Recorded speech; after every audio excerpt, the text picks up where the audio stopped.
Türkmenistan'ın Balkan vilayetinde yüzyıllardır süregelen Bahşilik geleneği yeniden hayat buldu.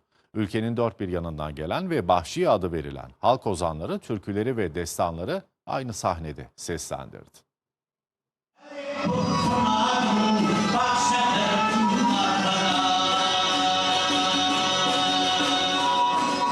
Türkmenistan müzik kültürünün en önemli temsilcilerinden Bahşiler bu kez Balkan vilayetinde düzenlenen bir konserde bir araya geldi. Konserde ülkenin farklı bölgelerinden gelen erkek ve kadın halk ozanları, Türkmen halk türküleri, destanlar ve geleneksel ezgileri seslendirdi.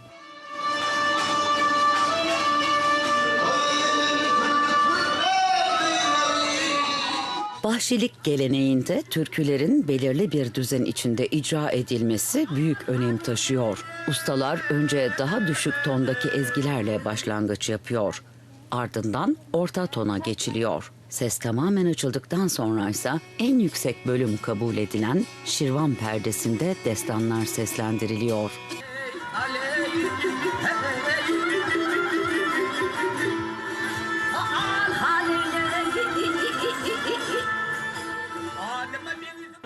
Etkinlik kapsamında Türkmenistan'ın ulusal müzik aleti dutarın da aralarında bulunduğu geleneksel enstrümanlar sergilendi.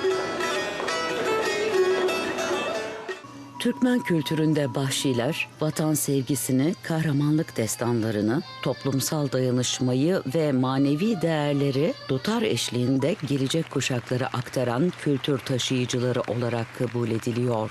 Bahşilik geleneği 2021 yılında UNESCO insanlığın somut olmayan kültürel miras listesine alınarak uluslararası düzeyde de tescil edilmişti.